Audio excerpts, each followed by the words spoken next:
बातें उन्होंने वेरीफाई कर दी। देखो मैं आपको बताऊं, वर्नर जो भी साइंटिस्ट इनिशियल डेज में पहले कोई भी कॉन्सेप्ट देता है, वो छोटा ही सही वो बहुत बड़ा कंट्रीब्यूशन है, क्योंकि लोगों के दिमाग में साइंस को लेकर के जागरूक करना ही इंपॉर्टेंट बात होती थी उस जमाने के हिसाब से।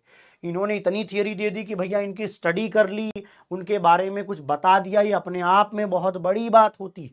जैसे अगर बोला जाए कि कोई मुझसे अगर पूछे कि न्यूटन दादा बड़े हैं या आइंस्टीन दादा, तो मेरे हिसाब से हमेशा न्यूटन सुपर टॉप पर है, जबकि शायद आपको ये फील हो कि आइंस्टीन ने थोड़ा सा ऐसी थियरी दी है जो आपके इस दुनिया को ज्यादा अच्छे से एक्सप्लेन कर पाती है। ऐसा लगेगा आपको, निश्चित रूप से लगना भी चाहिए। ऐसा नहीं मैं कह रहा हूं कि आइंस्टीन दादा ने कुछ किया नहीं है, बहुत जबरदस्त काम किया है, बट न्यूटन जी का कोई भी तोड़ नहीं। कैलकुलस के अलग से फादर हैं, अलग अलग जगहों पर अलग अलग कंट्रीब्यूशंस दे रखे हैं। हमको खाली छोटी बातें एक बता दिया गया कि भैया ये गुरुत्वाकर्षण वाला, अब बाकी आप लोग तो पढ़े लिखे लोग, आपको तब पता है। ये वो लोग कहें जो थोड़े अनपढ़ टाइप के हैं, तब तो अलग बात है ना।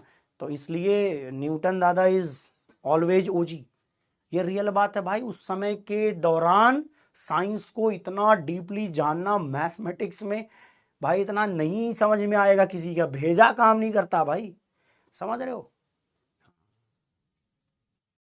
जी। चलिए, नहीं नहीं नहीं, वो तुम सारे जो नाम लिखना है लिखते रहो, लेकिन सच्चाई तुम्हें भी पता है। पढ़े लिखे लोग हो भाई, ये सारे अनपढ़ कहते हैं। चलिए जी, चलिए आगे देखते हैं। नहीं नहीं, फिजिक्स के, अरे कोई भाई कोई साइंटिस्ट फिजिक्स केमिस्ट्री का नहीं होता, वो सिर्फ साइंस का है। हम डिवीजन बनाते हैं ना, हमने डिवीजन बनाया हुआ ये फलाने के फलाने के, नहीं वो भैया बहुत बड़ी बात है। मेरे को लगता है भैया कई बार पढ़ा है, मतलब अगर ओवरऑल तुम न्यूटन के पूरे काम डाउनलोड करो ना, जो मतलब जो इम्पैक्टफुल है वो कम से कम 10-12 निकलेंगे जो बहुत ज़्यादा इम्पैक्टफुल है। ठीक है, चलिए जी अगला देखते हैं। एनकेसी सर रोस्ट करते हैं, मजाक में करते होंगे, सच तो सर को भी पता ही होता है ना। चलिए लिखिए, इसके बाद उस सबकी स्टडी करने के बाद वर्नर दादा ने ये कहा कि किसी भी कोऑर्डिनेशन